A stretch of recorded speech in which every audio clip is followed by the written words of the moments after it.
ETV ప్రేక్షకులకు నమస్కారం. ప్రత్యక్ష ప్రసారానికి స్వాగతం. ఇసుకను ఉచితంగా సరఫరా చేయాలని ఆంధ్రప్రదేశ్ ప్రభుత్వం తీసుకున్నటువంటి చరిత్రాత్మక నిర్ణయం రాష్ట్రంలోనూ ఇటు దేశంలోనూ అత్యంత కీలకంగా మారింది. హర్షాతిరేకాల మధ్య అమలవుతోంది. నెల రోజుల క్రితం ప్రభుత్వం తీసుకున్నటువంటి ఈ నిర్ణయం ద్వారా ప్రజలు లబ్ధి పొందుతున్నారు. ఎంపిక చేసినటువంటి ఇసుక రీచ్ల నుంచి ఇసుకను ఉచితంగా తీసుకోవచ్చు. లోడింగ్ ఛార్జీలు చెల్లిస్తే మాత్రం సరిపోతుంది. అయితే ఈ విధానంపై ప్రజలు అనేక అనుమానాలు కలిగి ఉన్నారు. మరి ప్రభుత్వం ప్రకటించినటువంటి ఉచిత ఇసుక విధానంలో ఉన్నటువంటి నియమ నిబంధనలేంటి, దీనికి సంబంధించి ప్రజలు ఎలాంటి సందేహాలు ఉన్నాయి, వీటిని నివృత్తి చేయడానికి మనతో గనుల శాఖ కార్యదర్శి గిరిజాశంకర్ గారు ఉన్నారు. గిరిజాశంకర్ గారు నమస్కారం అండి. గిరిజాశంకర్ గారు, ఆంధ్రప్రదేశ్ ప్రభుత్వం బహుశా దేశంలోనే మొట్టమొదటిసారిగా ఒక చరిత్రాత్మకమైనటువంటి నిర్ణయం తీసుకుంది ఇసుక విషయంలో. మరి ఉచిత ఇసుక విధానంలో ఉన్నటువంటి ప్రధాన అంశాలు ఏంటి, ఈ ఇసుకను ఉచితంగా అందించాలని చెప్పి ప్రభుత్వం ఎందుకు నిర్ణయించింది? మనకి రాష్ట్రంలో నిర్మాణ రంగానికి ఖచ్చితంగా మనకి ఇసుక అవసరం ఉంటుంది. సో ఇప్పుడు కొత్త రాష్ట్రం ఏర్పడింది కాబట్టి చాలా వరకు ప్రభుత్వం తరఫు నుండి, అదేవిధంగా మనం ప్రజల దగ్గర నుంచి నిర్మాణ రంగంలో అనేక రకమైన వర్క్స్ వస్తున్నాయి. ఈ వర్క్స్ని అన్నిటికీ కూడా ఇసుక ఖచ్చితంగా అవసరం అవుతుంది. ఈ మధ్యకాలంలో మనకి ఇసుక తగినంత దొరక్కపోవడం అనే ఒక కారణం రీత్యా నిర్మాణ రంగానికి ఇబ్బంది జరిగింది అనే ఒక ఇబ్బంది కూడా మనం చూసాం. సో మనకి రాష్ట్రంలో 27 సిమెంట్ కంపెనీస్ ఉన్నాయి. సుమారుగా 50 మిలియన్ టన్స్ సిమెంట్ మనకి ప్రస్తుతం ఉన్న ఆంధ్రప్రదేశ్లోనే మనం ప్రొడ్యూస్ చేస్తున్నాం. సిమెంట్ ఉంది, స్టీల్ దొరుకుతోంది, అదేవిధంగా ఇసుక కూడా తగినంత దొరికితే ఖచ్చితంగా మనకి అందరికీ కూడా నిర్మాణ రంగంలో అనేక మంది కార్మికులు ఉన్నారు. ఆ కార్మికులందరికీ మనం పని కల్పించిన వాళ్ళం అవుతాం అనే ఉద్దేశంతో ప్రభుత్వం నిర్ణయం తీసుకుంది. గిరిశంకర్ గారు మనతో మాట్లాడడానికి విశాఖపట్నం నుంచి రమాదేవి గారు ఫోన్లలో అందుబాటులో ఉన్నారు. రమాదేవి గారు నమస్కారం అండి. నమస్తే సార్. ఇప్పుడు అంటే మేము ఈ ఇసుక గురించి చాలా ఇబ్బంది పడుతున్నాం అండి. ఇన్నాళ్ళు మాకు అంటే బయట ఇల్లు కడుతున్నాము, దాని మేస్తోటి సడన్ గా ఇంత పెరిగిపోయిందని మొన్నటి వరకు చాలా విపరీతంగా మా దగ్గర బాగానే తీసుకునేవాడు. ఇప్పుడు లాస్ట్ చేసి వదిలేసి కూడా వెళ్ళిపోయాడు అనమాట పని. ఇప్పుడు కనీసం ఒక లోడ్ ఇసుకతో అంటే అవుట్ సైడ్ లోడింగ్లు అవి ఉండిపోయినాయి మాకు. వేరే చేస్తే ఇసుక ఏంటి, ఇప్పుడు ఎవరికైనా పని చెప్తేనేమో ఇసుక ఎక్కువ అండి రేటు, మేము ఇంకా ఇంత అవుతుంది అంత అవుతుంది వాళ్ళు చెప్తున్నారు. ఈ టీవీలో చూస్తే మీరు ఉచిత ఇసుక మీరు చెప్తుంటే వాళ్ళతో అన్నాం ఇలా ఉంది కదా బాబు కొంచెం తగ్గించచ్చు కదా అంటే, అంటే అవన్నీ టీవీలో చెప్తారండి అంతేగాని అలాంటివి ఏమి అమల్లోకి రావు అని అంటున్నారు వాళ్ళు. ఏంటి అని దీనికి ఎలాగ మేము తెచ్చుకోవాలంటే ఎలాగండి? మంచి మంచి మంచి ప్రశ్న అడిగారు రమాదేవి గారు. గిరిజాశంకర్ గారు సమాధానం చెప్తారు. దీనికి సంబంధించి ఫిర్యాదు చేయాలా, అసలు అమలు కావాలంటే ఏం చేయాలన్నటువంటి రమాదేవి గారి ప్రశ్న. ఇప్పుడు ఇసుక మనకి విశాఖపట్నం వరకు చూస్తే ఎక్కువగా శ్రీకాకుళం నుంచి కానీ తూర్పుగోదావరి జిల్లా నుంచి కానీ ఇసుక విశాఖపట్నం చేరాలి. ఎందుకంటే విశాఖపట్నంలో ఉన్న చిన్న నదుల నుంచి వచ్చే ఇసుక తక్కువ ఉంది. సో అందువల్ల మనం అక్కడ లోకల్గా మనం అక్కడున్న assistant director mines and geology వారికి ఈ విధంగా ఎవరికి అవసరం ఉన్నా కూడా వాళ్ళని ఆ ఇసుక రీచెస్ ఎక్కడ దొరుకుతున్నాయి, ఎక్కడి నుంచి తెచ్చుకోవాలి అనే విషయం వారికి మనం ఆ సమాచారం ఇవ్వడానికి ఆదేశాలు ఇచ్చున్నాం. అయితే ఇప్పుడు కామన్ మ్యాన్ మనం ఇసుక తెచ్చుకోవడంలో ఇప్పుడు రమాదేవి గారు చెప్పినట్టుగా ఉన్న సందర్భాలు ఉన్నప్పుడు వారు ఇబ్బంది లేకుండా తెచ్చుకోవడం కోసం అని చెప్పి ఇప్పుడు ఒక మొబైల్ యాప్ మనము ఒకటి తయారు చేసాం. ఆ మొబైల్ యాప్ ఒక 1 వీక్లోనే మనం స్టార్ట్ చేస్తున్నాం. సో కామన్ మ్యాన్ తెచ్చుకోవడానికి ఇబ్బంది లేకుండా మొబైల్ యాప్కి కానీ వాళ్ళు కనెక్ట్ అవ్వగానే, లేక వాళ్ళు అందులో సమాచారం ఇవ్వగానే, లేక కాల్ సెంటర్కి ఫోన్ చేయగానే ఖచ్చితంగా వాళ్ళకి ఇసుక వాళ్ళకి ఇంటికి వచ్చేయడానికి ఏర్పాటు చేస్తాం. ప్రస్తుతం ఫిర్యాదు చేయాలంటే కాల్ సెంటర్ అందుబాటులో ఉందంటారు? కాల్ సెంటర్ అందుబాటులో ఉంది. అందులో మనం 1800-599-4599 ఆ నెంబర్కి ఎవరు కాల్ చేసినా 1800-599-4599 అనే నెంబర్కి ఫిర్యాదు చేయొచ్చు. ఇది టోల్ ఫ్రీ నెంబర్. ఎవరైనా వాళ్ళు ఎటువంటి కాల్ ఛార్జెస్ లేకుండా కూడా వాళ్ళు కాల్ చేసి వాళ్ళకి ఎక్కడ ఇసుక అవసరం ఉంది అనే విషయాలు వాళ్ళకి తెలియపరచచ్చు. రైట్. కాబట్టి ప్రజలు తమకున్నటువంటి ఫిర్యాదుల్ని గిరిజాశంకర్ గారు పేర్కొన్నటువంటి కాల్ సెంటర్ నంబర్కి చేసి నమోదు చేసుకోవచ్చు. మనకు మరొక కాలర్ తాడేపల్లిగూడెం నుంచి సాంబశివరావు ఫోన్ లైన్లో అందుబాటులో ఉన్నారు. సాంబశివరావు గారు నమస్కారం అండి. సాంబశివరావు గారు నమస్కారం అండి. చెప్పండి సాంబశివరావు గారు. మాట్లాడండి. మీ సందేహం అడగండి. సాంబశివరావు గారు. నమస్తే సార్. నమస్కారం సాంబశివరావు గారు, చెప్పండి. సార్ మాది తాడేపల్లి మండలం గుంటూరు జిల్లా గుండిమెడ గ్రామం అండి. ఓకే, గుంటూరు జిల్లా నుంచి మాట్లాడుతున్నారు, చెప్పండి. మాది తాడేపల్లి మండలం గుంటూరు జిల్లా గుండిమెడ గ్రామం. ఓకే. ఇది చాలా దగ్గరండి, కృష్ణానదికి 2.5 కిలోమీటర్ల దూరంలో ఉంటుందండి. చెప్పండి సాంబశివరావు గారు. అవునండి. సంశీరావు గారు, మీరు టీవీని చూడకుండా ఫోన్లో మాట్లాడండి సార్. మీ సందేహం అడగండి.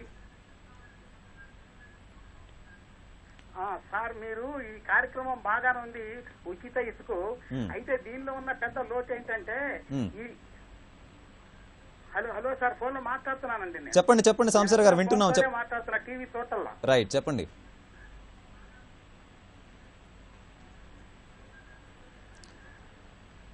తర్వాత అండి దీనిలో ఏం చేశారంటే మీరు ఈ ఇసుక తీసుకెళ్లే దానిలో గమ్మత్తు ఏంటంటే వ్యాపారస్తులు చొరవ ఎక్కువగా ఉంటుంది. కానీ తెలియని కాబట్టి ఎవరికైతే ఉచితంగా ఇసుక రావాలో వాళ్ళకి ఎట్లా తీసుకెళ్లాలో ఇంతవరకు తెలియట్లేదు. నా సూచన ఏంటంటే ఇసుక గ్రామాలు ఎక్కడైతే చెప్పండి. రైట్. సో ప్రజలు, సామాన్య ప్రజలు తెచ్చుకోవాలంటే సమాచారం అందుబాటులో లేదు అంటున్నారు. ఇలాంటి వారికి మీరు ఏం చెప్తారు? అంటే మనకి ఎక్కడైతే ఇసుక రీచెస్ ఉన్నాయో ఇసుక రీచెస్ సమాచారం అంతా కూడా మనం వెబ్సైట్లో ఉంచాం. అదేవిధంగా జిల్లాల్లో మెయిన్ లొకేషన్స్లో లైక్ కలెక్టర్ ఆఫీస్ దగ్గర, ఎస్పీ ఆఫీస్ దగ్గర, ఆర్డీఓ ఆఫీసు లేక సబ్ కలెక్టర్ ఆఫీస్ దగ్గర, మండల ఆఫీస్ దగ్గర ఫ్లెక్సీస్ ఏర్పాటు చేసి ఆ ఇసుక రీచెస్ పేర్లు అక్కడ తెలియపరుస్తున్నాం. అదేవిధంగా మనకి ఈ మధ్యనే మనకి ఈనాడు పేపర్లో కూడా మొత్తం పబ్లిష్ చేస్తున్నారు. సో వీటితో పాటు మనం కాల్ సెంటర్ ద్వారా ఎవరికి ఫోన్ చేస్తున్నా వాళ్ళకి ఇసుక రీచెస్ సమాచారం ఇస్తున్నాం. ఆ ఇసుక రీచెస్ ఎక్కడున్నాయో తెలిస్తే అక్కడికి వెళ్ళి వాళ్ళు ఇబ్బంది లేకుండా తెచ్చుకుంటారు అనే ఉద్దేశంతో సమాచారం ఇవ్వడం జరుగుతుంది. గుంటూరు జిల్లాలో కూడా ఇది ఉన్నది. సో వారికి మా అసిస్టెంట్ డైరెక్టర్ చెప్పి అతనికి సమాచారం. కాబట్టి గుంటూరు జిల్లా కలెక్టర్, ఎస్పీ ఆఫీస్, ఆర్డీఓ ఆఫీసుల దగ్గర వీరు సమాచారం పొందొచ్చు. లేదంటే వెబ్సైట్ ద్వారా కూడా తెలుసుకోవచ్చు. ఉచితంగా పొందేటటువంటి కాల్ సెంటర్ ద్వారా కూడా. మరొక కాలర్ మనతో మాట్లాడడానికి ఒంగోలు నుంచి ప్రసాద్ ఫోన్ లైన్ లో అందుబాటులో ఉన్నారు. ప్రసాద్ గారు నమస్కారం. నమస్తే అండి. చెప్పండి ప్రసాద్ గారు, మీ సందేహం అడగండి. Hello sir. చెప్పండి ప్రసాద్ గారు. ప్రసాద్ గారు, మీ టీవీని మ్యూట్ లో ఉంచి మాట్లాడండి. గిరిజాశంకర్ గారు సమాధానం చెప్తారు. సారు, ఎలక్షన్ మనకి మొన్న 2 ఏళ్ల క్రితం ఎలక్షన్ జరగక ముందు 1200 రూపాయలు 1000 రూపాయలకి వచ్చేది సార్ ఇసుక. ఇప్పుడేమో మరి ఎలక్షన్ అయిన దగ్గర నుంచి 6000, 6500 అట్లా అమ్మారు. ఇప్పుడేమో ఉచితంగా ఇసుక అని చెప్పినని అంటున్నారు. మరి ఉచిత ఇసుక అయినప్పుడు రేటు బాగా తగ్గాలి కదండి. 1800 రూపాయలు 2000 రూపాయలు అడుగుతున్నానండి ట్రాక్టర్ ఇసుక. రైట్. అసలు ఇంత ఘోర ఎక్కడ లేదండి. మరి దీనికి అసలు మీరు క్లారిటీ ఇస్తారా? రైట్, మంచి ప్రశ్న అడిగారు ప్రసాద్ గారు. గిరిజాశంకర్ గారు సమాధానం చెప్తారు. ప్రభుత్వం ఎట్లాంటి చర్యలు? మనకి ఎలక్షన్ కాకముందు 1200, 1000 రూపాయలు పెడితే ట్రాక్టర్ ఇసుక వచ్చేదండి.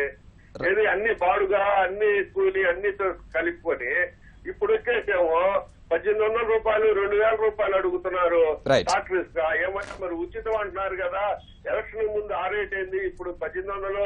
రైట్ రైట్ ప్రసాద్ గారు, రైట్, విన్నారు మీ ప్రశ్న విన్నారు ప్రసాద్ గారు. గిరిజాశంకర్ గారు సమాధానం చెప్తారు. అంటే ముందుగా ఎలక్షన్స్ కి ఇసుక ధరకి సంబంధం లేదు. అంటే ఇంతకు పూర్వం ఏమైందంటే 2011, 2012 ప్రాంతాల్లో మనకి సుప్రీంకోర్టు ఇచ్చిన నిర్ణయం మేరకు ఖచ్చితంగా పర్యావరణ అనుమతులు ఉండాలి అని చెప్పడం వల్ల వాటికి పర్యావరణ అనుమతులు తీసుకోవాలి అని చెప్పి ఆదేశాలు ఇవ్వడం జరిగింది. అప్పుడు ఎవరైతే ఇసుక రీచ్లు చేస్తున్నారో, సో ఆ ఇసుక రీచ్లు అప్పుడు మోర్ దెన్ 100 రీచెస్ ఉన్న వల్ల 18 రీచ్లకి తగ్గిపోయి ఉన్నాయి. సో అవి వాళ్ళు పర్యావరణ అనుమతులు తీసుకోవడానికి కొంత సమయం పట్టింది. ఆ పరిస్థితుల్లో ఉన్నప్పుడు తక్కువ రీచెస్ ఉండడం వల్ల మనకి అప్పుడు ఇసుక ధర పెరిగింది. అయితే ఇప్పుడు మనకి only loading charges, transportation charges, అవి పూర్వం కూడా లోడింగ్ అండ్ ట్రాన్స్పోర్టేషన్ ఛార్జెస్ ఉన్నాయి, ఇప్పుడు లోడింగ్ అండ్ ట్రాన్స్పోర్టేషన్ ఛార్జెస్ ఉన్నాయి. అయితే ఇసుక ఇంతకు పూర్వం ఎవరైతే ఆ రీచ్ ఛార్జెస్ ఎవరికి చెల్లించాలి? ఈ ఇసుక ఎవరైతే ట్రాన్స్పోర్టేషన్ ఛార్జెస్ ట్రాన్స్పోర్టర్కి ఇవ్వాల్సి ఉంటుంది, లోడింగ్ ఛార్జెస్ అక్కడ లోడ్ చేస్తున్న కార్మికులకి ఇవ్వాల్సి ఉంటుంది. అక్కడ లేకపోతే అక్కడ ఎవరైతే లోడ్ చేయడానికి మనకు సహాయపడుతున్నారో.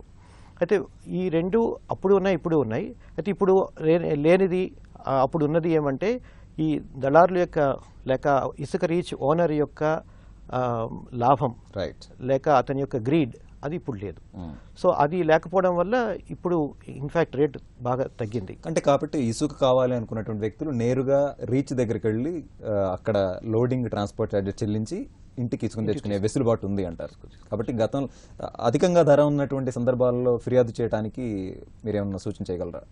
అంటే అధికంగా ధర లేకుండా ఉండడానికి మనం ఇప్పుడు ట్రాన్స్పోర్టర్స్ అందరినీ సమావేశపరిచి తక్కువ ధరకి లేక రీజనబుల్ రేటుకి ఇవ్వండి అని చెప్పి మనం ఏర్పాటు చేస్తున్నాం. Okay sir. అదేవిధంగా లోడింగ్ వీటిపై కూడా కలెక్టర్స్కి చెప్పి కొంత నియంత్రణ పెట్టండి. ఎందువల్లంటే ఎవరైనా వెళ్ళి లోడింగ్ చేసుకోవచ్చు అనగానే కొంతమంది అక్కడ ఎక్కువ ఛార్జెస్ కలెక్ట్ చేస్తున్న పరిస్థితి ఉంది. Okay sir. మనకి మరొక కాలర్ ఉన్నారండి, భీమవరం నుంచి శ్రీనివాసులు ఫోన్ లైన్ లో ఉన్నారు. శ్రీనివాసులు గారు నమస్కారం అండి. నమస్తే అండి. చెప్పండి సార్, మీ ప్రశ్న అడగండి, గిరిజాశంకర్ గారు సమాధానం చెప్తారు. Hi sir. చెప్పండి. హలో, అదే శ్రీనివాసులు గారు వింటున్నారు, గిరిజాశంకర్ గారు వింటున్నారు. మీరు టీవీని మ్యూట్ లో ఉంచి మీ ప్రశ్న అడగండి. హాయ్, నమస్తే అండి. హలో చెప్పండి. నమస్కారం, చెప్పండి. మీరు ఒకసారి నమస్తే. ఏమీ కాదండి, ఇసుకి ఉచితార్థంగా ఇచ్చారు, చాలా సంతోషం. ఇది మంచి విధానమే. ఎంతమందికి వెహికల్స్ ఉంటాయండి, తెచ్చుకోవడానికి ఇబ్బంది పడుతున్నారు, సామాన్య ప్రజలు ఇబ్బంది పడుతున్నారు. రైట్. చెప్పండి చెప్పండి శ్రీనివాస్. లేనోళ్ళు ఉంటారు, వెహికల్స్ లేనోళ్ళు ఉంటారు, వాళ్ళకి చాలా ఇబ్బంది పడిపోతున్నారండి. డబల్ ఛార్జీలు తీసుకుంటున్నారు. అక్కడ ఉచితార్థంగా వస్తుంది కానీ ఇసుకి, కానీ అక్కడ నుంచి తెచ్చుకోవడానికి చాలా ఇబ్బంది పడతారండి. డబల్ ఛార్జీలు చెల్లించి తెచ్చుకోవాల్సి వస్తుందండి. అప్పుడు కొనుక్కున్నా ఒకటే, ఉచితార్థంగా ఇచ్చినా ఒకటే అవుతుందండి. లబ్ధి ఎవరు పొందుతున్నారండి? గిరిజాశంకర్ గారు సమాధానం చెప్తారు, వినండి శ్రీనివాసులు గారు. అదే ఇప్పుడు ట్రాన్స్పోర్టరు మనకి ఎక్కువ ఛార్జ్ చేయడం కానీ, తర్వాత అతను కాకుండా ఇంకెవరు చేయడానికి లేకుండా ఉండే పరిస్థితి కానీ క్రియేట్ చేయడం కానీ పరిస్థితి కూడా ఉంటే అప్పుడు వాటిపైన మనం చర్యలు తీసుకునే అవకాశం ఉంది. రీసెంట్గా దానికి సంబంధించిన గవర్నమెంట్ ఆర్డర్ ఇచ్చున్నాం. ఆ విధంగా ఎవరు కూడా దాన్ని డామినేట్ చేసే పరిస్థితి ఉండకూడదు అనేది. తర్వాత జిల్లా స్థాయిలో జిల్లా కలెక్టర్ ఆధ్వర్యంలో ఈ ట్రాన్స్పోర్టర్స్ అందరినీ పిలిచి ఒక సమావేశం ఏర్పాటు చేసి వారికి ఒక రీజనబుల్ రేట్, వాళ్ళు నష్టపోకూడదు అలా అని చెప్పి వాళ్ళు ఎక్కువ ఛార్జెస్ పెట్టి మన కన్స్యూమర్కి ఇబ్బంది పెట్టకూడదు అనే ఉద్దేశంతో ఈ సమావేశం ఏర్పాటు చేసి వాళ్ళ చేత రేట్స్ పైన ఒక అవగాహన తీసుకురావాలి అని చెప్పి ఆల్రెడీ నిర్ణయించి కలెక్టర్స్ చెప్పడం జరిగింది. అది ఈ వీక్లో జరుగుతుంది. కనుక కలెక్టర్ల ఆధ్వర్యంలో ఇప్పుడు ప్రయత్నాలు ప్రారంభమయ్యాయి. ఇసుక విధానానికి సంబంధించి లేదా ఇసుక పొందటంలో ప్రజలు గనక ఫిర్యాదులు చేయాలి అనుకుంటే ప్రభుత్వం ఇప్పటికే కాల్ సెంటర్ నంబర్ ఏర్పాటు చేసింది. 1800-4599 1800-599-4599కి ఫిర్యాదులు చేయవచ్చని గిరిజాశంకర్ గారు చెప్తున్నారు. మనతో మరొక కాలర్ తెనాల నుంచి రాజీవ్ ఫోన్ లైన్ లో ఉన్నారు. రాజీవ్ గారు నమస్కారం. నమస్తే సార్. చెప్పండి రాజీవ్ గారు, మీ ప్రశ్న అడగండి. సార్, ఇప్పుడు ప్రజలు ఉచిత స్కీమ్ అని ప్రభుత్వాన్ని అడగలేదు ఒకటి. సరే, ప్రభుత్వం ప్రజా సంక్షేమం కోసం ఉచితంగా ఇసుకిస్తుందంటే దానికి ఇక్కడ టాటర్ వచ్చేసి 3,000-4,000 రూపాయలు డిమాండ్ చేస్తున్నారు. కొల్లూరు, కొల్లిపర ఇవన్నీ. రైట్. ఇవన్నీ కూడా అదేమంటే వాళ్ళు ఏమంటున్నారంటే టాటర్ లోడ్కి వచ్చి రోజు పడుతుంది అందుకని చెప్పి ఈ దళారులని అరికడతామని మేము గవర్నమెంట్ ఏదో దళారుని ఎంకరేజ్మెంట్ చేసే విధంగా ఇసుక ఉచిత ఇసుక ఉంది. అంతేగాని జన సంక్షేమం కోసం, పేదల కోసం ఇది మాత్రం కాదు. లాట్లు లెక్కన తెనాలి పరిసర ప్రాంతాల మండలాలు మొత్తం కూడా అధికారులు ఒక్కసారి దృష్టి ధరించి రైడ్ చేస్తే తిరుగుతారు. రైట్. చాలా కీలక అంశం అని చెప్పారు. మరి ఇలాంటి వాటిపై ఏమంటారు? మనకి అంటే ఇసుక ద్వారా ఉచితంగా ఇవ్వడం ద్వారా ఏ విధంగా మనకి ఎకానమీకి మన బెనిఫిట్ అవుతుంది అనేది ఒక అంచనా వేయడం జరిగింది. అంటే సుమారుగా 8% of the state GDP is from the construction sector. More than 30 lakh people వాళ్ళ ఫ్యామిలీస్ వాళ్ళు ఈ నిర్మాణ రంగంలో కార్మికులుగా ఉన్న పరిస్థితి ఉంది. సో ఇంతమందికి వాళ్ళకి పని ఖచ్చితంగా మొత్తం 12 నెలలు 365 రోజులు దొరకాలి అంటే వారికి అవసరమైన ఇన్పుట్స్ అన్నీ దొరకాలి. అంటే బిల్డర్స్కి లేక నిర్మాణ రంగంలో, అదేవిధంగా మనం ప్రభుత్వం నుంచి ఇప్పుడు కొత్తగా అనేక మనం బిల్డింగ్స్ కడుతున్నాం, లేక సిమెంట్ రోడ్స్ వేస్తున్నాం, క్యాపిటల్ సిటీ కట్టుకోబోతున్నాం. వీటన్నిటికీ కూడా ఇసుక కీలకమైన ఇన్పుట్. సో అందువల్ల ఇసుకని మనం దానిపైన నియంత్రణ పెరిగిన కొద్దీ దాంట్లో మనకి అవినీతి కూడా పెరుగుతోంది. సో నియంత్రణని మనం కొంత ఫ్రీ చేసి ప్రజలే దానికి నియంత్రణ దళారుల అంశాన్ని ప్రస్తావించారు ఆయన. కొల్లిపర కొన్ని గ్రామాలకు సంబంధించి దళారులు చాలా అధిక సంఖ్యలో ఉన్నారంటున్నారు. ఇలాంటి వాటిపై ప్రభుత్వం ఎట్లాంటి దృష్టి పెట్టారు? అదే ఇప్పుడు అంటే ట్రాన్స్పోర్టేషన్ పేరుతో కానీ, లోడింగ్ పేరుతో కానీ ఎవరు వాళ్ళు దాన్ని దళారులు దీంట్లో ఎక్స్ప్లాయిట్ చేయడానికి ప్రయత్నం చేసినా ఇమీడియట్గా వాళ్ళపైన యాక్షన్ తీసుకోగలం. దానికోసమే కాల్ సెంటర్ పెట్టున్నాం. సో వారి యొక్క ఛార్జెస్ని నియంత్రణ కోసం ఆల్రెడీ నేను ఇంతకుముందు చెప్పుకున్నాను. రైట్. మనకి మరొక కాలర్ పోలవరం నుంచి గీతా మహేశ్వర్ ఫోన్ లైన్ అందుబాటులో ఉన్నారు. గీత గారు నమస్కారం అండి. హలో, గీతా మహేశ్వర్ గారు నమస్కారం అండి. మనకి అయితే గిరిజశంకర్ గారు, ఈరోజు ప్రజలు ఎదుర్కొంటున్నటువంటి సమస్యల్ని మనం కాల్ సెంటర్ ద్వారా నమోదు చేయడం ఒకటే మార్గమా, లేదా నేరుగా సంప్రదించడానికి అధికారులు ఎవరైనా సరే క్షేత్రస్థాయిలో ఉన్నారా? సంప్రదించాలంటే ఎవరిని కలవాలి? మనకి అంటే జిల్లా స్థాయిలో అన్ని జిల్లాల్లోనూ ఆల్మోస్ట్ మనకి 2 అసిస్టెంట్ డైరెక్టర్స్ ఉన్నారు. Mines and geology assistant directors, ఆయన కింద మనకి geologist, royalty inspectors, technical assistants, వీళ్ళందరి యొక్క ఫోన్ నెంబర్స్ మనం ఓపెన్గా అందరికీ తెలియచెప్పడం జరిగింది. సో వీరికి యొక్క ఫోన్ నెంబర్స్కి వాళ్ళు ఇన్ఫార్మ్ చేసినా మనకి ఖచ్చితంగా మనం దాటిపైన చర్య తీసుకోవడం జరుగుతుంది. అదేవిధంగా మనకి జిల్లా స్థాయిలో కూడా కాల్ సెంటర్స్ పెట్టున్నారు. సో ఆ జిల్లా స్థాయి కాల్ సెంటర్స్ స్థానికంగా కలెక్టర్స్ వారికి పబ్లిసిటీ ఇచ్చి అక్కడ కూడా మనకి నేరుగా కలెక్టర్ గారికి ఫిర్యాదు చేసే అవకాశం కూడా ఉన్నది. ఓకే. ప్రజలు ఎదుర్కొన్నటువంటి సమస్యలను ప్రభుత్వం ఏర్పాటు చేసినటువంటి కాల్ సెంటర్ ద్వారా కానీ, లేక ఆయా జిల్లాల్లో ఉన్నటువంటి భూగర్భ గనుల శాఖ అసిస్టెంట్ డైరెక్టర్ల ద్వారా కానీ, లేదా కలెక్టర్ల ద్వారా కానీ ఫిర్యాదులు చేసి తమ సమస్యకు పరిష్కారం పొందవచ్చని చెప్పేసి గిరిజశంకర్ గారు అంటున్నారు. మనం ఈ కార్యక్రమాన్ని కొనసాగించే ముందు ప్రత్యక్ష ప్రసారంలో ఇప్పుడు చిన్న విరామం. ప్రత్యక్ష ప్రసారానికి తిరిగి స్వాగతం. ఆంధ్రప్రదేశ్ ప్రభుత్వం ప్రకటించినటువంటి ఇసుక విధానం అమలు తీరుపై ఆ శాఖ కార్యదర్శి గిరిజశంకర్ గారితో మనం సందేహాలు అడిగి సమాధానాలు తెలుసుకుంటున్నాం. మనతో మాట్లాడడానికి కాలర్ ఫోన్ లైన్లో అందుబాటులో ఉన్నారు. సుబాని గారు నమస్కారం అండి. సుబాని గారు, మీ ప్రశ్న అడగండి. సార్ చెప్పండి. సుబాని గారు, మీ సందేహం అడగండి, గిరిజశంకర్ గారు సమాధానం చెప్తారు. సార్, అది ఇప్పుడు లోడింగ్ ఖర్చులు చెప్పండి సుబాని గారు. ఆ లోడింగ్ ఖర్చులు పెట్టుకొని ఇసుక ఫ్రీగా తీసుకెళ్తున్నారు కదండి. అవునండి. సుబాని గారు, మీరు ఫోన్లో మాట్లాడండి, టీవీని మ్యూట్లో ఉంచండి, మీ ప్రశ్న సూటిగా అడగండి. దానికి ఇప్పుడు మనం అక్కడ బళ్ళు ఉంటాయండి, మనం బండి అని తీసుకోవాలండి. రైట్. ట్రాన్స్పోర్ట్ అంటే ఇప్పుడు సుబాని గారు అడిగిన దానికి అంటే స్థానికంగా కొంతమంది ట్రాన్స్పోర్టర్స్ వాళ్ళు అక్కడ వెహికల్స్ పెట్టి ఎవరైనా అడిగితే వాళ్ళు ట్రాన్స్పోర్ట్ చేస్తున్న పరిస్థితి ఉంది. అయితే ఎవరికైనా వాళ్ళకి సొంతంగా ఉన్న వెహికల్ ఏదైనా ఉంటే ఆ వెహికల్ని కూడా తీసుకెళ్లి వాళ్ళు లోడింగ్ ఛార్జెస్ మాత్రం చెల్లించి తీసుకెళ్లొచ్చు. ఓకే. ట్రాన్స్పోర్ట్ పరంగా కనుక వీరికి వెసులుబాటు ఉంటే వారి వాహనం తీసుకెళ్లే అవకాశం కూడా ఉన్నది. అయితే గిరిజశంకర్ గారు, ఈరోజు రైల్వే లైన్ల దగ్గర కానివ్వండి, లేదంటే కొన్ని ప్రాంతాల్లో 500 మీటర్లకు మించి ఇసుకని తవ్వకూడదు అన్నటువంటి నిబంధన ఉన్నట్టుగా మనకు తెలుస్తోంది. దీనికి సంబంధించి వివరం తెలియజేస్తారు. అవును. అంటే ఇప్పుడు మనకి పర్యావరణ శాఖ వారు ఇచ్చిన నిబంధనల మేరకు బ్రిడ్జెస్ కానీ, లేక రోడ్స్ కానీ, లేక అక్కడ irrigation borewells or drinking water borewells, వీటికి నుంచి 500 మీటర్స్ పరిధిలో మనం ఇసుకని తీయడానికి లేదు.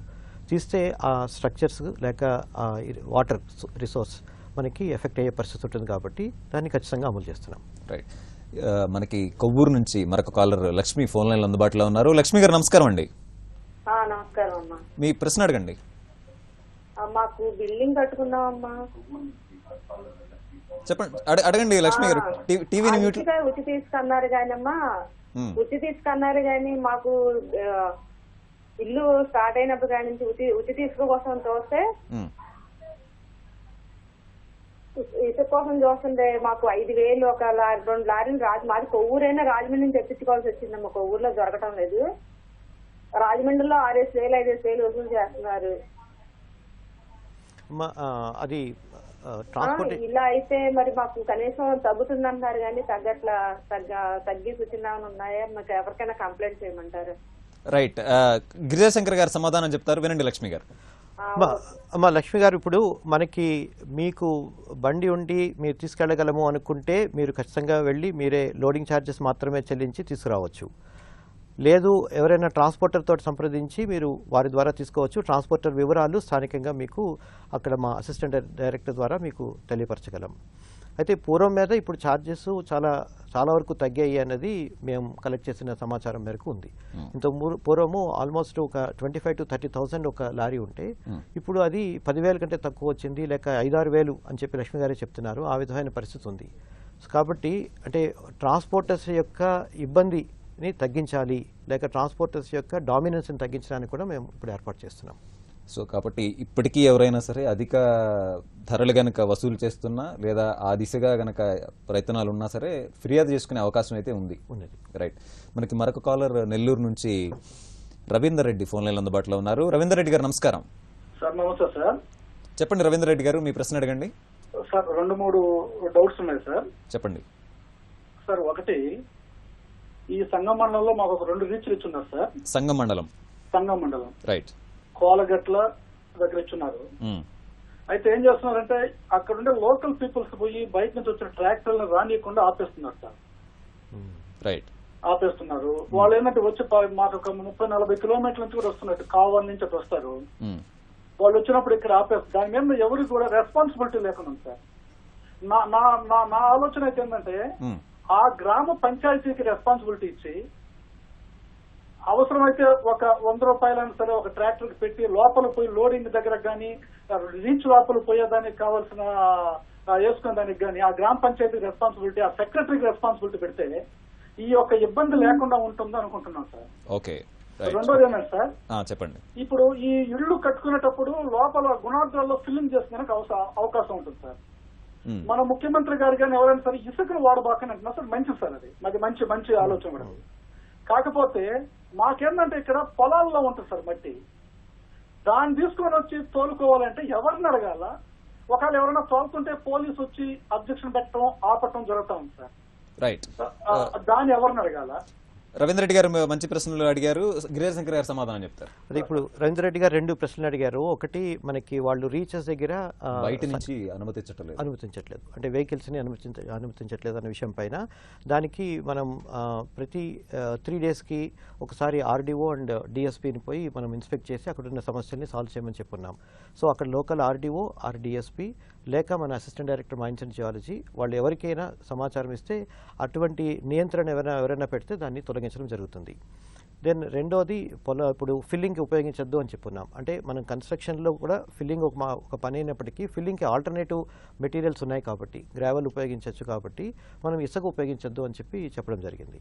దెన్ ఫిల్లింగ్కి సంబంధించి గ్రావెల్ తీసుకోవాలంటే కూడా మనకి పొలంలో ఉన్నది తీసుకెళ్తే దానికి ఇబ్బంది ఏమి ఉండదు. కానీ దాన్ని పెద్ద ఎత్తున ఎక్కడి నుంచి అయినా తీసుకెళ్తే మాత్రం ఖచ్చితంగా అక్కడ లోకల్ అసిస్టెంట్ డైరెక్టర్ దగ్గర నుంచి టెంపరీ పర్మిట్ తీసుకుని అప్పుడు చేయాల్సి ఉంటుంది. స్థానిక అసిస్టెంట్ డైరెక్టర్ దగ్గర నుంచి అనుమతి మాత్రం తప్పనిసరి అంటారు. ఎందుకంటే రవీందర్ రెడ్డి గారు పోలీసుకు సంబంధించినటువంటి సందేహం వ్యక్తం చేశారు. పోలీసులు ఇబ్బంది పెట్టేటటువంటి పరిస్థితులు ఉన్నాయని చెప్పి అంటున్నారు. సో వీటిని నివారించాలంటే ముందస్తు అనుమతితో చేయవచ్చు అంటారు. మనకి కృష్ణా జిల్లా నుంచి మరొక కాలర్ శ్రీనివాసులు ఫోన్ లైన్ అందుబాటులో ఉన్నారు. శ్రీనివాసులు గారు నమస్కారం అండి. నమస్తే అండి. శ్రీనివాసులు గారు, మీ ప్రశ్న అడగండి. సార్, ఇప్పుడు అంతకుముందు మా ఊళ్ళో టన్ను 750 రూపాయలు తీసుకునే వాళ్ళం అండి ఇసుక. ఇప్పుడు వచ్చి 1000 రూపాయలు తీసుకుంటున్నారు సార్ ఉచితంగా అయిన తర్వాత. మళ్ళీ మేము ఇప్పుడు రీచ్కి వెళ్ళామనుకోండి, అక్కడ 2 రోజులు 3 రోజులు పట్టేస్తుంది సార్ అక్కడ. రైట్. అసలు ఇప్పుడు ఈ ప్రాబ్లం అంటే అర్థం కావట్లేదు. అక్కడికి వెళ్తేనేమో సామాన్యుడికి అక్కడ రీచ్ల్లో అవ్వలేదండి. ఇక్కడ మేము వెళ్ళలేకపోతున్నాం అక్కడికి. కొంచెం దీన్ని ఒకసారి కొంచెం కంట్రోల్ చేయమని చెప్పండి సార్. ఇప్పుడు అంతకుముందు అయితే మామూలుగా ఉచితం కాకముందు 750 రూపాయలు కొన్నామండి టన్ను. ఎక్కువ మంది చెప్తున్నటువంటి గతం కన్నా ధర పెరుగుతోంది. శ్రీనివాసులు గారు, గిరిజాశంకర్ గారు సమాధానం చెప్తారు, వినండి.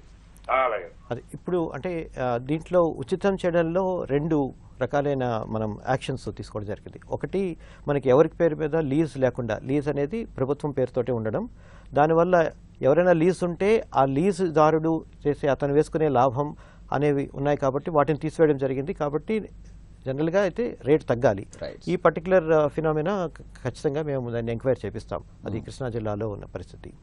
అయితే రీచ్ దగ్గర ఆలస్యం జరుగుతోంది అన్నది, సో దానికి ఒక క్యూ సిస్టమ్ ఏర్పాటు చేయడం కానీ, లేకపోతే దానికి ఎవరైనా కామన్ మ్యాన్ వెళ్ళి తీసుకోవాలి అనుకుంటే ఎటువంటి అడ్డంకి లేకుండా ఉండడానికి కావాల్సిన చర్యలు కూడా ఖచ్చితంగా తీసుకోగలం. మంచి సూచన ఇచ్చారు, ఖచ్చితంగా ఇది అమలు చేయగలం. రైట్. ఇసుక విధానంపై ప్రజలు ఎదుర్కొంటున్నటువంటి సమస్యలకు గిరిజాశంకర్ గారు సమాధానాలు చెప్తారు. ప్రభుత్వం ఎలాంటి సదుపాయాలు కల్పిస్తోంది, వాటిని ఎలా వినియోగించుకోవాలనేటువంటి వాటిపై ప్రజలు తమ సందేహాలను అడగొచ్చు. కార్యక్రమాన్ని కొనసాగించే ముందు ప్రత్యక్ష ప్రసారంలో చిన్న విరామం. ప్రత్యక్ష ప్రసారానికి తిరిగి స్వాగతం. ఇసుక విధానంపై ప్రభుత్వం అమలు చేస్తున్నటువంటి ఇసుక విధానంపై ప్రజలకు ఉన్నటువంటి ఫిర్యాదులు, సందేహాలను భూగర్భ గనుల శాఖ కార్యదర్శి గిరిజాశంకర్ గారిని అడిగి తెలుసుకునేటువంటి అవకాశాన్ని ఈటీవీ కల్పించింది. మనతో మాట్లాడడానికి తాళ్లపూడి నుంచి సత్యనారాయణ ఫోన్లలో అందుబాటులో ఉన్నారు. సత్యనారాయణ గారు నమస్కారం. గిరిజాశంకర్ గారిని నేను డైరెక్ట్ గా ఒకటే కూర్చునండి. చెప్పండి. ఇప్పుడు మీకు యాక్చువల్ గా ఇక్కడ మీరు ఇసుక లోడ్ చేస్తున్నారు, ఫ్రీ లోడింగ్ అని ఇస్తున్నారు. ఇక్కడ మేము లోడింగ్ చేసిన తర్వాత లారీ బయటకు వెళ్ళిన తర్వాత డిపార్ట్మెంట్ వాళ్ళు ఆపుతున్నారు బండి, లారీని ఆఫ్ చేసి దానికి పర్మిట్లు కానీ కాగితాలు కానీ అప్పుడు ఎవరికి చెప్తుంటారు చెప్పండి. సత్యనారాయణ గారు, ఇది చాలా జెన్యున్ క్వశ్చన్ ఇది. అయితే ఇందులో ఈ విధంగా ఒకసారి ఇసుక తీసుకెళ్లిన తర్వాత, అంటే ఇసుక అక్కడి నుంచి తీసి మనం పట్టుకెళ్తున్నప్పుడు ఎవరు ఆపే అవకాశం లేదు. అయితే ఆ ఇసుకని తీసుకెళ్లేటప్పుడు మీరు ఆథరైజ్డ్ రీచ్ నుంచి తీసుకెళ్లేటట్టుగా మాత్రం చూడండి. అంటే మనం ఇసుకని ఉచితంగా చేస్తూ ఉచిత ఇసుకని ఇస్తున్నప్పుడు మనం అట్ ద సేమ్ టైం అక్కడ మన వాటర్ రిసోర్సెస్కి ఇబ్బంది కలగకుండా చూసే బాధ్యత కూడా మనకుంది. మనం ఎక్కడైనా అనాథరైజ్డ్ లొకేషన్స్లో, అంటే ఇందాక మనం అనుకున్నట్టుగా అక్కడ బ్రిడ్జెస్ దగ్గర కానీ, లేక రైల్వే లైన్ దగ్గర నుంచి కానీ, లేక మనం ఇరిగేషన్ డ్రింకింగ్ వాటర్ బోర్వెల్స్కి దగ్గరలో కానీ తీయడం కానీ జరిగితే అది అనాథరైజ్డ్ ఎక్స్కవేషన్ అవుతుంది. అది illegal mining and illegal transportation కింద వస్తుంది. అది పనిషబుల్. అది కానీ అక్కడ కాకుండా ఆథరైజ్డ్ రీచ్ నుంచి తీసుకుంటే ఎవరు ఆపే అవకాశం లేదు. అంటే ప్రభుత్వం ఇప్పుడు గుర్తించినటువంటి రీచ్ల నుంచి తీసుకున్నటువంటి ఇసుకకి సంబంధించి ఏమన్నా సర్టిఫికేట్ కానీ రసీదు కానీ ఇచ్చేటటువంటి వ్యవస్థ ఏమన్నా ఉందా? ఎందుకంటే వారు ప్రశ్న వేశారు, మేము తీసుకువెళ్తున్నాం మరి ఆపితే ఎలా అని చెప్పి. అలాంటి సందర్భంలో ఏం చేయాల్సిన, అంటే ఇది ఉచిత ఇసుక కాబట్టి అటువంటి రసీదు ఇవ్వడం కానీ, లేకపోతే వాళ్ళకి ఎటువంటి వేబిల్స్ మీద కానీ ఎటువంటి నియంత్రణ పెట్టలేదు. ఈ నియంత్రణ ఉండడం వల్ల చాలా వరకు అవినీతి జరగడం మనం ఇంత పూర్వం చూసాం. కాబట్టి అటువంటి నియంత్రణని తీసివేయడం జరిగింది. అయితే ఇప్పుడు రీచ్ దగ్గర ఒక వ్యక్తిని ఏర్పాటు చేసి ఆ తీసుకునే ఎవరైతే తీసుకోవడానికి వెళ్తున్నారో వాళ్ళు ఆథరైజ్డ్ లొకేషన్లో మాత్రం తీసుకుంటున్నారా లేదా, అవుట్ సైడ్ ఆథరైజ్డ్ లొకేషన్ తీసుకెళ్తే వాళ్ళకి తెలియచెప్పడం అనే దానికోసం ఒక వ్యక్తిని ఏర్పాటు చేస్తున్నాం. ఆ వ్యక్తి క్యూ సిస్టమ్ని కూడా మెయింటైన్ చేస్తారు. Okay sir. అయితే గిరిజాశంకర్ గారు, ఈరోజు ఆంధ్రప్రదేశ్ ప్రభుత్వం ఇసుకను ఉచితంగా అందించడం అనేటటువంటిది ప్రధానంగా ప్రజల సమస్యలను దృష్టిలో పెట్టుకుని తీసుకున్నటువంటి నిర్ణయం. అయితే ఒక్కొక్కసారి ఇది దుర్వినియోగం అవుతోంది అన్న ఆరోపణలు, విమర్శలు కూడా వస్తున్నాయి. ముఖ్యంగా పక్క రాష్ట్రాలకు తరలిపోయే ప్రమాదం ఉంది అని చెప్పి అంటున్నారు. మరి దీన్ని ఎట్లా నియంత్రించబోతున్నారు? ఈ సమస్యకి ఎట్లాంటి పరిష్కారం ప్రభుత్వం చూపిస్తుంది? అంటే మనకి ఇప్పుడు మన దగ్గర పెద్ద పెద్ద నదులు ఉండడం, ముఖ్యంగా గోదావరి, కృష్ణ, అదేవిధంగా పెన్నా, వంశధార, నాగావళి, ఇక్కడ మనకి అవి యాక్చువల్గా సముద్రాన్ని కలిసే పాయింట్ మనం ఉన్నాం కాబట్టి మనకి ఎక్కువ ఇసుక సంపద ఉంది. అయితే ఇది పక్క రాష్ట్రాలు, ముఖ్యంగా మనకి అటు తమిళనాడు కానీ, అంటే నెల్లూరు నుంచి చెన్నై వైపు, అలాగే అనంతపూర్ నుంచి బెంగళూరు వైపు, కృష్ణా గుంటూరు డిస్ట్రిక్ట్ నుంచి ఇటు తెలంగాణ రాష్ట్రం వైపు కానీ వెళ్లే పరిస్థితి ఉంది. కాబట్టి వాటిని నియంత్రించడానికి ఈ బార్డర్స్ అన్నింటిలోనూ ఒక 68 చెక్ పోస్ట్ ఏర్పాటు చేస్తున్నాం. 68 ఈ 68 చెక్ పోస్ట్లో రౌండ్ ద క్లాక్ 1+4 ఒక ఎస్ఐ ప్లస్ 4 కానిస్టేబుల్స్ తోటి మనము 24 గంటలు వాటిపైన నిఘా పెట్టడం జరిగింది. ఎవరు కూడా పై రాష్ట్రాలకు తీసుకెళ్లకుండా చూడడానికి ఏర్పాటు చేస్తున్నాం. ఎవరైనా అటువంటి తీసుకెళ్ళడానికి ప్రయత్నం చేస్తే వాటిపైన అప్పుడు మనకి సుమారు ₹1,00,000 వరకు వాళ్ళపైన పెనాల్టీ, ప్లస్ వెహికల్ కూడా కాన్ఫిస్కేట్ చేస్తాం, ప్లస్ ఆ వ్యక్తికి 2 సంవత్సరాల వరకు మనం ఇంప్రిజన్మెంట్ కూడా అవకాశం ఉంది. దానిపైన మనము జీవో 42 అనేది ఇష్యూ చేయడం జరిగింది. రైట్. జీవో 42 ప్రకారం ₹1,00,000 జరిమానా, 2 సంవత్సరాల జైలు శిక్ష పడేటువంటి అవకాశాలు కూడా ఉన్నాయంటారు ఇలాంటి.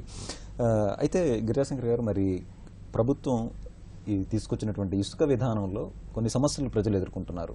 వీటికి కాల్ సెంటర్ అన్నటువంటి ప్రత్యామ్నాయాన్ని మీరు ఇప్పటికే చెప్పారు. ఇది కాకుండా మీరు పేర్కొన్నట్టుగా యాప్ కూడా తెస్తామని చెప్పుకుంటున్నారు. మరి యాప్లో ఎలాంటి సమాచారం ఉంటుంది? యాప్ ద్వారా ప్రజలు ఎట్లాంటి సదుపాయాలు పొందొచ్చు? అంటే ఇప్పుడు మనం ఇంతకుముందు మనం విన్న కాలర్స్లో ముఖ్యంగా కామన్ మ్యాన్ తెచ్చుకోవడానికి ఏ విధమైన మనం విధి విధానం ఉంది అనేది వాళ్ళు అడుగున్నారు. ఇది ముందుగానే ఊహించి దీనికి ఒక ఐటీ యాప్ని తయారు చేస్తున్నాం. అందులో మనకి కన్స్యూమర్ అతను బేసిక్ అతని డీటెయిల్స్ ఇచ్చి ఎక్కడికి అతని ఇసుక కావాలి అని చెప్పి తెలియపరచడం. ఒక బేసిక్గా ఒక 3-4 అతని పేరు, అడ్రస్, తర్వాత అతని ఫోన్ నెంబరు, ప్లస్ అతని యొక్క ఏదైనా ఒక ఐడెంటిటీ లైక్ ఆధార్ కానీ లేకపోతే రేషన్ కార్డ్ నెంబర్ కానీ ఏదో ఒకటి చెప్పగానే ఇతను అప్లోడ్ చేయగానే అతను ఎక్కడెక్కడ మనకి వెహికల్స్ ఉన్నాయి, అతనికి నియరెస్ట్ వెహికల్ ట్రాన్స్పోర్టర్స్ ఎవరున్నారు, నియరెస్ట్ రీచెస్ ఏమున్నాయి అనేది తెలియపరుస్తాం. అతను అందులోంచి చూస్ చేసుకోగానే అతనికి ఆ ట్రాన్స్పోర్టరు ఇచ్చిన మనం ఆల్రెడీ నిర్ణయించిన రేట్ ప్రకారము అతనికి ఇంటి దగ్గరికి ఇసుక వెళ్ళేటట్టు ఏర్పాటు చేయడం జరుగుతుంది. ఒకవేళ ఈ యాప్లో మనం డౌన్లోడ్ చేసుకుని దాన్ని మనం స్మార్ట్ ఫోన్ ఉండడము ఇవన్నీ కొన్ని కండిషన్స్ అవసరం ఉంటాయి కాబట్టి ఇవి లేని వాళ్ళ పరిస్థితి ఏమి అనేది కూడా ఆలోచన చేసి కాల్ సెంటర్కి ఫోన్ చేస్తే ఆ కాల్ సెంటర్ నుంచే మనం ఈ సమాచారం అంతా ఇచ్చి అతనికి ఇసుక చేరిందా లేదా, అతను చేరిన తర్వాత అతని సాటిస్ఫాక్షన్ ఏ విధంగా ఉంది అనే విషయం తీసుకోవడానికి కూడా మనం కాల్ సెంటర్ ద్వారా ఏర్పాటు చేస్తున్నాం. రైట్, చాలా విలువైన సమాచారం చెప్పారు విజయశంకర్ గారు. మనకు మరొక కాలర్ నెల్లూరు నుంచి సతీష్ రెడ్డి ఫోన్ లైన్ అందుబాటులో ఉన్నారు. సతీష్ రెడ్డి గారు నమస్కారం అండి. నమస్కారం సార్. సతీష్ రెడ్డి గారు మీ సందేహం అడగండి. సార్ నాకు 2 సందేహాలు ఉన్నాయి సార్. చెప్పండి సతీష్ రెడ్డి గారు. ఏం లేదు సార్, ఇప్పుడు మాది సంగమందం పొరపాడం సార్. మాకు 20 ఎకరాల పొలం ఉంది సార్, ల్యాండ్ ఉంది. రైట్. దాన్ని ఎట్లా ఎత్తుకోవాలా ఐడి గారు అడగతా అంటే దాని పర్యావరణ అనుమతులు కావాలా, ఇది కావాలండి అని చెప్తా ఉన్నారు ఏడీ గారు. చెప్పండి. అదే సతీష్ రెడ్డి గారు, అంటే నాకు అర్థమైంది. ఇప్పుడు మీ యొక్క పొలంలో ఇసుక ఉంటే దాన్ని మీరు తీసుకోవచ్చా, దానికి పర్యావరణ అనుమతులు అవసరమా అన్నది సందేహం. సో దీంట్లో ఎవరికైనా వాళ్ళ అగ్రికల్చర్ ల్యాండ్లో అంటే పొలంలో ఇసుక ఉన్న పరిస్థితి ఉంటే ఆ ఇసుకని తీసుకోవడానికి మనము ఎటువంటి అనుమతి లేకుండా మనం ఇసుక తీసుకోవడానికి కూడా మనం అవకాశం ఇచ్చున్నాం. రీసెంట్గా దానికి సంబంధించిన ఉత్తర్వులు ఇవ్వడం జరిగింది. అయితే దీంట్లో అది ఆ వ్యవసాయ యోగ్యంగా భూమిని తయారు చేసుకోవడం కోసం చేసే పని కాబట్టి కేంద్ర ప్రభుత్వంలో పర్యావరణ శాఖ వారు కూడా దీనికి పర్యావరణ అనుమతి అవసరం లేదు అని చెప్పి ఖచ్చితంగా తెలుపున్నారు. కాబట్టి అటు పర్యావరణ అనుమతి కానీ ఇటు గనుల శాఖ అనుమతి కానీ లేకుండా మనం పొలంలో ఉన్న ఇసుకని తీసుకోవడానికి అవకాశం ఉంది. అయితే ఒకే ఒక కండిషన్ ఏమంటే మనం ఇది ఉచిత ఇసుక ఉన్న విధానం మనం ఫాలో అవుతున్నాం కాబట్టి ఆ ఇసుకని అమ్మడానికి లేదు. ఆ ఇసుకని ఏదైతే మీకు ఎక్స్కవేషన్ ఛార్జెస్ అంటే దాన్ని తవ్వడానికి జరిగిన ఖర్చులు ఏవైతే ఉన్నాయో వాటిని మాత్రం వసూలు చేసుకుని మనం ఆ ఇసుక ఎవరికైనా ఇవ్వచ్చు. అదేవిధంగా ఆ ఇసుక తీసిన తర్వాత దాన్ని వ్యవసాయానికి పనికొచ్చేటట్టుగా భూమిని తయారు చేసుకోవాలి. రైట్. మనం ఇసుక విధానంపై ప్రత్యక్ష ప్రసారాన్ని కొనసాగించే ముందు కార్యక్రమంలో ఇప్పుడు చిన్న విరామం. ప్రత్యక్ష ప్రసారానికి తిరిగి స్వాగతం. ఆంధ్రప్రదేశ్ ప్రభుత్వం చరిత్రాత్మకంగా తీసుకున్నటువంటి ఉచిత ఇసుక విధానంపై ప్రజలు ఎదుర్కొంటున్న ఫిర్యాదులు, సందేహాలకు భూగర్భ గనుల శాఖ కార్యదర్శి గిరిజాశంకర్ గారు సమాధానాలు చెప్తున్నారు. మనతో మాట్లాడడానికి ఏలూరు నుంచి రామ్మోహన్ రావు గారు ఫోన్ లైన్ అందుబాటులో ఉన్నారు. రామ్మోహన్ గారు నమస్కారం అండి. చెప్పండి రామ్మోహన్ గారు, మీ ప్రశ్న అడగండి.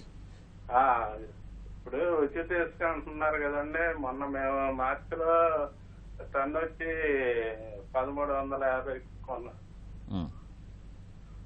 చెప్పండి.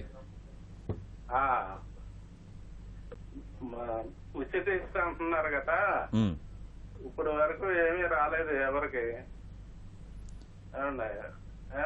అక్కడేమో ఎక్కువ లోడింగ్ అన్ని తీసుకుంటున్నారు అంటున్నారు. అదే ప్రభుత్వమే ఒక వెహికల్ ని పురమాయించి కొన్ని వెహికల్ ని మీద వేసుకెళ్లేటట్టుగా ప్రభుత్వమే చేసి ఎందుకు ప్రజలు వేసుకెళ్తానికి వీలు ఉంటుంది కదండి. రైట్. వాహన సదుపాయం కూడా ప్రభుత్వం నుంచి వచ్చే వీలుందా? అంటే ఇప్పుడు మనం ఉచిత ఇసుక విధానంలో ఏం చేస్తామంటే ఎవరికైనా వాళ్ళు సొంతంగా వాళ్ళ వెహికల్ ఉంటే వాళ్ళు, లేక అక్కడ పనిచేస్తున్న ట్రాన్స్పోర్టర్స్ యొక్క వాహనం తీసుకుని వాళ్ళు ఇసుకని తీసుకువెళ్ళొచ్చు అని. అయితే ఈ వాహనదారుల నుంచి ఎటువంటి ఇబ్బంది లేకుండా నేను ఇంతగా చెప్పినట్టుగా ఉన్న ఆ యాప్ ద్వారా ఎవరైతే తక్కువ రేటుకి మనం ట్రాన్స్పోర్టర్ మనకి సప్లై చేయగలడో చూసి అతని మీదే మనము డిపెండ్ అయ్యి తీసుకునేటట్టుగా ఏర్పాటు చేస్తున్నాం. ఇది ఇప్పుడు హైదరాబాద్ కానీ పెద్ద పెద్ద సిటీస్లో ఏ విధంగా అయితే ఈ ఉబర్ ట్యాక్సీ కానీ ఓలా ట్యాక్సీ ఏ విధంగా అయితే పనిచేస్తుందో అదేవిధంగా ఇది కూడా ఈ సిస్టమ్ కూడా తయారు చేస్తున్నాం. అంటే దాన్ని సిమిలర్ లైన్స్ లో చేస్తున్నాం. కాబట్టి ట్రాన్స్పోర్టర్స్ నుంచి అంటే ఎవరెవరైతే మనకి పంపిణీదారులు అందుబాటులో ఉన్నారో వారి వివరాలన్నీ యాప్లో ఉంటాయి. తక్కువ ధర డిమాండ్ చేసినటువంటి వారికి చెల్లించేటట్టుగా ఇసుక తీసుకునే వెసులుబాటు ఉందంటారు. Right sir. మనకి మరొక కాలర్ రాజమండ్రి నుంచి సత్యనారాయణ గారు ఫోన్ లైన్లో అందుబాటులో ఉన్నారు. సత్యనారాయణ గారు నమస్కారం అండి.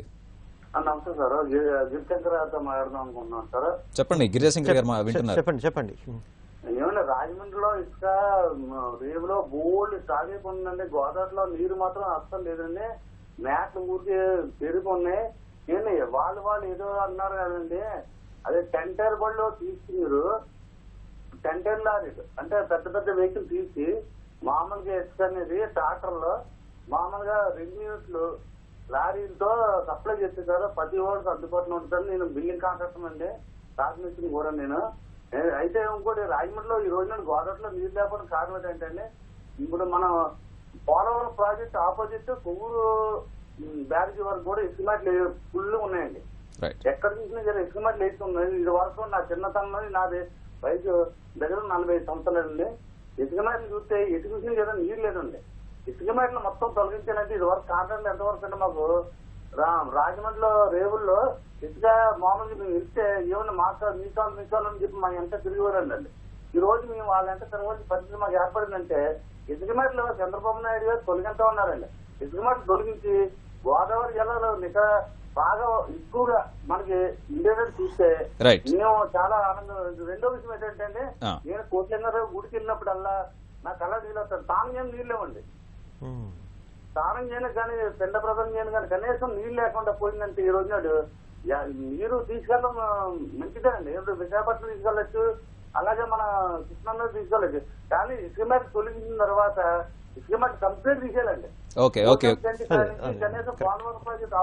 రైట్ సత్యనారాయణ గారు మీరు ఓకే సత్యనారాయణ గారు గిరిజాశంకర్ గారు చెప్తారు. అంటే ఇప్పుడు ఎక్కడైనా గోదావరి రివర్ బెడ్ మీద మనకి పెద్ద ఎత్తున ఇసుక మెట్లుండి అక్కడ ఒక కొత్త ఇసుక రీచ్ మనం ఏర్పాటు చేయగలిగే అవకాశం ఉంటే ఖచ్చితంగా అక్కడ జిల్లా కలెక్టర్ గారి ఆధ్వర్యంలో మన గనుల శాఖ అసిస్టెంట్ డైరెక్టర్ ద్వారా వాటిని గుర్తించి అక్కడ కూడా పర్యావరణ అనుమతులు తీసుకుని అక్కడ మనం కొత్తగా ఏర్పాటు చేస్తాం. ఇది మంచి సూచన, ఖచ్చితంగా దీన్ని మనం అమలు చేయగలం. గిరిజాశంకర్ గారు ఇంకొక కీలకమైన అంశం, కొన్ని గ్రామాలు తమ జిల్లాలో ఉన్నటువంటి ఇసుక రీచుల కన్నా కూడా పక్క జిల్లాలో ఉన్నటువంటి ఇసుక రీచులకు దగ్గరగా ఉంటాయి. ఇలాంటి సందర్భంలో వారు ఆ రీచ్కి వెళ్ళి ఇసుక తీసుకునేటువంటి వెసులుబాటు ఉందా, లేదు ఏ జిల్లాలో ఉన్నటువంటి గ్రామ ప్రజలు ఆ జిల్లాలో రీచ్ నుంచి తీసుకోవాలన్న నిబంధన ఏమైనా ఉందా? ఆ జిల్లా పరిధి అనే దాన్ని మనం తొలగించడం జరిగింది. సో మన స్టేట్ మొత్తం, రాష్ట్రం మొత్తం ఒకటే మనకి unit. So with in the state ఎక్కడి నుంచైనా ఎవరైనా తీసుకునే అవకాశం ఉంది. ఓకే, మనకి మరొక కాలర్ తిరుపతి నుంచి దేవరాజ్ అందుబాటులో ఉన్నారు. దేవరాజ్ గారు నమస్కారం అండి. దేవరాజ్ గారు మీ ప్రశ్న అడగండి. సార్ గిరిజాశంకర్ గారితో మాట్లాడాలి. గిరిజాశంకర్ గారు వింటున్నారండి, చెప్పండి మీ ప్రశ్న అడగండి. సార్ ఇక్కడ మాకు తిరుపతి రూరల్ పక్కన స్వర్ణముఖి ఉంది సార్ మాకు. అవును అవును. హలో అవును చెప్పండి దేవరాజ్ గారు. ఇప్పుడు ఆల్రెడీ దాంట్లో వచ్చి ఒక 70 ఫీట్స్ దాకా ఇసుక ఆల్రెడీ ఎత్తేస్తారు సార్. దాంట్లో ఎత్తేస్తారు, మళ్ళీ ఇప్పుడు రివర్ వచ్చింది, కొద్దిగా ఇసుక వచ్చింది అక్కడ.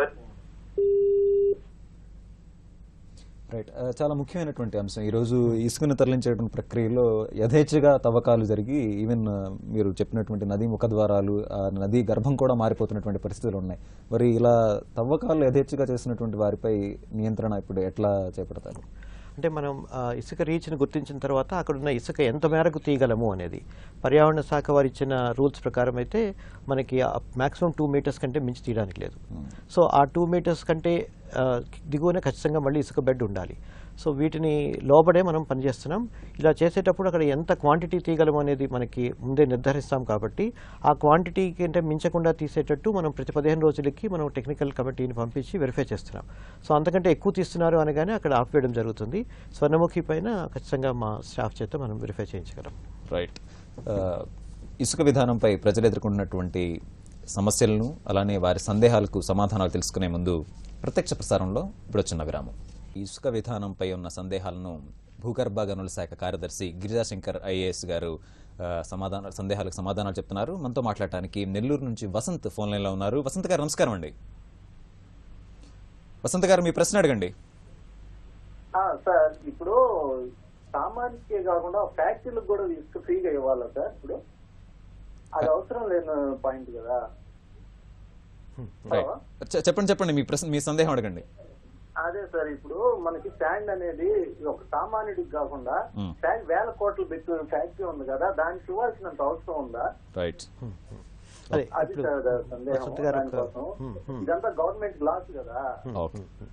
అంటే ఇప్పుడు గిరిజాశంకర్ గారు సమాధానం చెప్తారు, వినండి వసంత్ గారు. వసంత్ గారు, ఇది మంచి పాయింట్. ఇది అంటే ఒక కామన్ మ్యాన్కి ఇస్తున్న ఈ బెనిఫిట్ పెద్దవాళ్ళకి కూడా ఇవ్వాలా అన్నది.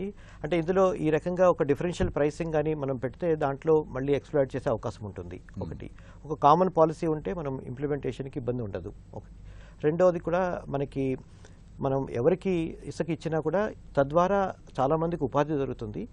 ఒక బిల్డింగ్ కన్స్ట్రక్షన్ కానీ జరిగితే 250 డిఫరెంట్ కైండ్స్ ఆఫ్ ఐటమ్స్ మనకి మార్కెట్లో ట్రేడ్ అండ్ కామర్స్ ఉంటుంది. ఆ 250 ఐటమ్స్ తయారు చేసే వ్యక్తులు కూడా మనకి పని దొరుకుతుంది. ఆ ఫ్యాక్టరీలకు కూడా వాళ్ళకి మార్కెట్ లభిస్తుంది. సో దానివల్ల స్పిన్ ఆఫ్ బెనిఫిట్ చాలా ఎక్కువ ఉంటుంది. కాబట్టి కొద్దిమంది ఎవరైనా పెద్దవాళ్ళు ఇసుక ఈ విధంగా ఫ్రీగా తీసుకునే దాన్ని బెనిఫిట్ పొందుతున్నా దాన్ని పరిగణలోకి తీసుకోకుండా మనం 90% పీపుల్కి ఇది ఎక్కువ లబ్ధి జరుగుతుంది అనేది ఉద్దేశం. ఒక సందేహం, చాలా సమస్యని మనం ఎదుర్కొంటూ ఉన్నాం. ముఖ్యంగా పెద్ద సంస్థలు ఏదైతే ఉన్నాయో, అంటే కొన్ని ఇసుకని హోర్డింగ్ చేస్తున్నారు, నిల్వ చేస్తున్నారు అక్రమంగా. ఒక లారీలో తరలించాల్సిన చోట 10 లారీల్లో ఇసుక ఆపుతున్నారు అన్నటువంటి వస్తున్నాయి. వీటికి అంటే ఇసుక ఈ విధంగా హోర్డింగ్ కానీ లేక బ్లాక్ మార్కెటింగ్ లేక దాన్ని మనం ఫ్యూచర్ అవసరాలకి మేము దాచుకుంటాం, మాకు అవసరమైన దానికంటే అనేదానికి ఎట్టి అవకాశం లేదు. దీనిపైన ఖచ్చితమైన ఆదేశాలు ఇవ్వడం జరిగింది. దీన్ని ఒక సీరియస్ క్రైమ్ కింద పరిగణిస్తూ దానిపైన కేసు కూడా బుక్ చేయమని చెప్పి పోలీస్ అధికారులకి మనకి అదేవిధంగా కలెక్టర్స్కి తెలియచెప్పడం జరిగింది. జీఓఎంఎస్ నెంబర్ 42లో ఇవన్నీ ఈ విధానం మొత్తం వాళ్ళకి తెలియచెప్పడం జరిగింది. అంటే ఇందులో ఎవరైనా ఆ విధంగా చేస్తే మనకి ₹1,00,000 వరకు మనం పెనాల్టీ వేస్తాం. అదేవిధంగా మనము 2 years వరకు వాళ్ళని ఇంప్రిజన్ చేయడానికి కూడా మనం ఆదేశాలు ఇచ్చున్నాం. ప్రజలకు ఎవరైనా ఇలాంటి వీరి సమాచారం తెలిస్తే కాల్ సెంటర్కి తెలియజేయవచ్చు అంటారు. తెలియజేయవచ్చు. రైట్. ఇసుక విధానంపై మనం ప్రత్యక్ష ప్రసారాన్ని కొనసాగించే ముందు ఇప్పుడు చిన్న విరామం. ప్రత్యక్ష ప్రసారానికి తిరిగి స్వాగతం. ఆంధ్రప్రదేశ్ ప్రభుత్వ ఇసుక విధానంపై భూగర్భ గనుల శాఖ కార్యదర్శి గిరిజాశంకర్ ఐఏఎస్ గారితో ప్రత్యక్ష ప్రసారాన్ని చూస్తూ ఉన్నాం. గిరిజాశంకర్ గారు, ఈరోజు ప్రభుత్వం అమలు చేస్తున్నటువంటి ఇసుక విధానం తాత్కాలికమా, లేదా ఇది భవిష్యత్తులో కూడా కొనసాగే అవకాశాలు ఉన్నాయా? ఇది భవిష్యత్తులో కూడా కొనసాగుతుంది. ఈ విషయంపై గౌరవ ముఖ్యమంత్రి గారు అసెంబ్లీలోనే ప్రకటన చేస్తున్నారు. సో ఇది ఏదో కొద్ది కాలం మాత్రమే ఉంటుందనే ఒక అపోహ ఉంది. అందువల్ల కొంతమంది దీన్ని నిల్వ చేయడానికి కూడా ప్రయత్నాలు చేస్తున్నట్టుగా తెలిసింది. సో అయితే ముఖ్యమంత్రి గారి ఆదేశాల మేరకు ఇది ఎల్లప్పుడూ కొనసాగుతుంది. ప్లస్ అటువంటి ఎవరైనా నిల్వ చేసినా మేము గట్టి చర్యలు తీసుకుంటున్నాం. అంటే కేవలం ఈరోజు ఇసుక మాత్రమే ఉన్నటువంటి ఏకైక వనరుగా భావించాలా? మరి ఇసుక స్థానంలో మనకు అందుబాటులో ప్రత్యామ్నాయ వనరులు ఏమైనా ఉన్నాయా? మనకి ఖచ్చితమైన ప్రత్యామ్నాయం కూడా ఉంది.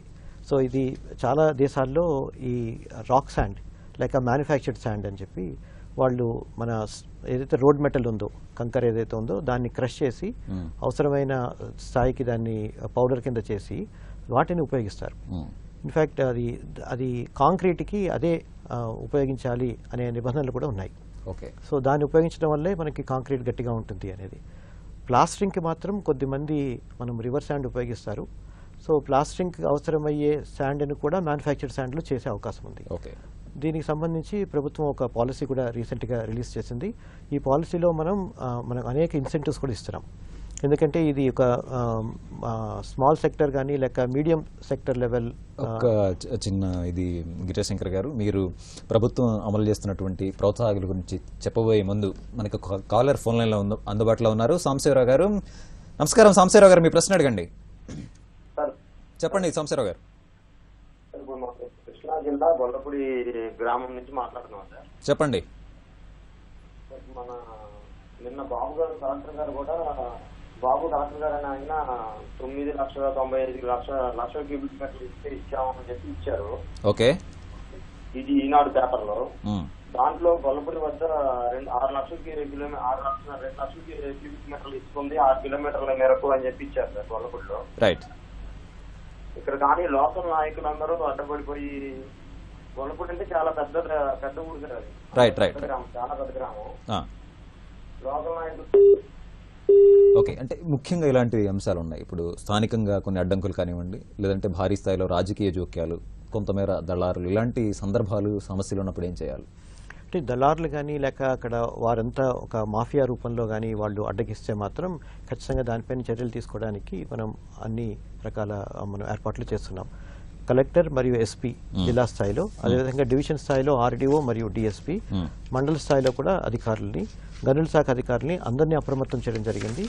ఎక్కడైనా వాళ్ళు వేరే వాళ్ళని రానివ్వకుండా నిలువరించడం, లేక వాళ్ళు మాత్రమే చేసి వాళ్ళ ద్వారానే అధిక రేట్లు కొనాలి అని చెప్పి ఇబ్బంది పెట్టడం, దెన్ వాళ్ళు బయటికి స్మగ్లింగ్ చేయడం, లేక హోర్డింగ్, బ్లాక్ మార్కెటింగ్ చేయడం, ఈ 4-5 అంశాలని పూర్తిగా వాటిపైన వాటిని ఖచ్చితంగా రూపుమాపాలి, ఈ మాఫియా యొక్క ఇంటర్ఫీరెన్స్ లేకుండా చేయాలి అనేది ముఖ్యమంత్రి గారు దానిపైన ఆదేశాలు ఇచ్చారు.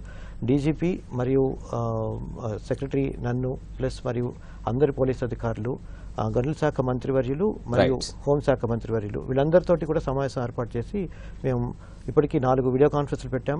ఓకే, సో ఆ విధంగా అందరికీ కూడా ఆదేశాలు ఇస్తున్నాం. రైట్, ధన్యవాదాలు గిరిశంకర్ గారు ఈటీవీ స్టూడియోకి వచ్చి ప్రజల యొక్క సందేహాలకు సమాధానాలు తెలియజేసినందుకు. మొత్తం మీద ఉచిత ఇసుక విధానంలో ప్రజలు ఎదుర్కొన్నటువంటి సమస్యలను ప్రభుత్వం ఏర్పరిచినటువంటి కాల్ సెంటర్ ద్వారా కానీ లేదంటే ఇటు కలెక్టర్ ఎస్పీలకు ఫిర్యాదు చేసి తెలుసుకోవచ్చు. అలానే ప్రభుత్వం మొబైల్ యాప్ కూడా తీసుకురాబోతోంది. కీలకమైనటువంటి అంశాల్లో ప్రభుత్వం ప్రజలకు అండగా ఉంటుందని ఆ శాఖ కార్యదర్శి గిరిశంకర్ అంటున్నారు.